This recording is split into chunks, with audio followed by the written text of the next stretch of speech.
ഇറാനെതിരായ പോരാട്ടത്തിൽ ഒരു വീഡിയോ സന്ദേശം ഇസ്രായേൽ പ്രധാനമന്ത്രി ബെഞ്ചമിൻ നെതന്യാഹു ശനിയാഴ്ച പുറത്തിറക്കി. നടപടി ഇതുവരെ അവസാനിച്ചിട്ടില്ല. ഇറാന്റെ ആണവ അഭിലാഷങ്ങളെ ഇസ്രായേൽ തകർത്തുവെന്നും സന്ദേശത്തിൽ നെതന്യാഹു പറഞ്ഞു. ഇതിനു പുറമെ ഇറാനെതിരെയുള്ള പോരാട്ടം അവസാനിച്ചിട്ടില്ല, നമുക്ക് ഒരുപാട് കാര്യങ്ങൾ ഇനിയും ചെയ്യാനുണ്ട് എന്നും അദ്ദേഹം പറഞ്ഞു. ഒരു ആണവായുധം വികസിപ്പിക്കുന്നതിന് വളരെ അടുത്തായിരുന്നതിനാലും പ്രതിദിനം നൂറുകണക്കിന് മിസൈലുകൾ നിർമ്മിക്കാനുള്ള ശേഷി ഉണ്ടായിരുന്നതിനാലുമാണ് തങ്ങൾ ഈ പ്രവർത്തനം ആരംഭിച്ചത്. നീക്കം ചെയ്യേണ്ട 2 പ്രധാന ഭീഷണികളായിരുന്നു ഇവയെന്നും അദ്ദേഹം പറഞ്ഞു. കൂടാതെ മിസൈൽ നിർമ്മാണവും ആണവ പദ്ധതിയും ഭൂമിക്കടിയിൽ ഒളിപ്പിക്കാൻ ഖമേനി ആഗ്രഹിച്ചു. B-2 വിമാനങ്ങൾക്ക് പോലും അവിടെ എത്താൻ കഴിയില്ല. ഞങ്ങൾക്കത് നോക്കി നിൽക്കാൻ കഴിഞ്ഞില്ല എന്നും നെതന്യാഹു അവകാശപ്പെട്ടു. കൂടാതെ ഇറാന്റെ കൈവശം ഇപ്പോഴും 400 കിലോഗ്രാമിലധികം സമ്പുഷ്ട യുറേനിയം ഉണ്ടെന്ന് അദ്ദേഹം പറഞ്ഞു. നയതന്ത്ര നടപടികളിലൂടെയോ ബലപ്രയോഗത്തിലൂടെയോ ഇത് നീക്കം ചെയ്യുമെന്ന് അദ്ദേഹം കൂട്ടിച്ചേർത്തു. അതേസമയം ഇറാനുമായുള്ള യുദ്ധം ആരംഭിച്ചതിന് ശേഷം ആദ്യമായി 2 US യുദ്ധക്കപ്പലുകൾ ഹോർമൂസ് കടലിടുക്കിലൂടെ സഞ്ചരിച്ചതായി റിപ്പോർട്ട്.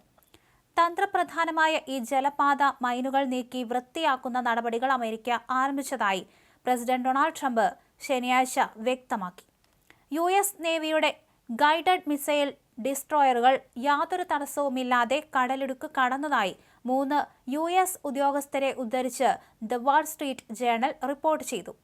ഈ നീക്കം ടെഹ്റാനിലെ അധികാരികളുമായി ഏകോപിപ്പിച്ചല്ല നടത്തിയതെന്ന് US മാധ്യമമായ ആക്സിയോസ് അറിയിച്ചു.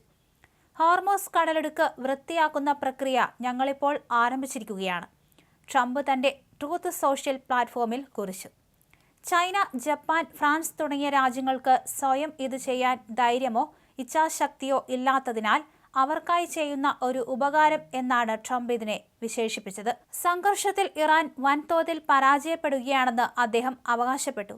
അതേസമയം ലോകത്തിലെ ക്രൂഡ് ഓയിലിന്റെ 1/5 കടന്നു പോകുന്ന ഈ കടലിടുക്കിൽ ഇറാൻ സ്ഥാപിച്ചിട്ടുള്ള കടൽ മൈനുകൾ ഇപ്പോഴും ഭീഷണിയാണെന്നും അദ്ദേഹം സമ്മതിച്ചു. കപ്പലുകൾ തങ്ങളുടെ കടൽ മൈനുകളിൽ ഇടിച്ചേക്കാം എന്ന ഭീഷണി മാത്രമാണിപ്പോൾ അവർക്ക് മുന്നിലുള്ളത്, ട്രംപ് എഴുതി. ഈ റിപ്പോർട്ടുകളെക്കുറിച്ച് പ്രതികരിക്കാൻ US ഉദ്യോഗസ്ഥർ തയ്യാറായിട്ടില്ല. ഫെബ്രുവരി 28-ന് അമേരിക്കയും ഇസ്രായേലും ഇറാനിൽ ബോംബാക്രമണം ആരംഭിച്ചതു മുതൽ ഇറാൻ തീരത്തെ ഈ പ്രധാന കപ്പൽ പാത ഏതാണ്ട് പൂർണ്ണമായും അടച്ചിട്ടിരിക്കുകയായിരുന്നു. ഈ ആഴ്ച ആദ്യം നിലവിൽ വന്ന താൽക്കാലിക വെടിനിർത്തലിന്റെ ഭാഗമായി കടലിടുക്ക് വീണ്ടും തുറക്കണമെന്ന വ്യവസ്ഥയുണ്ടായിരുന്നു.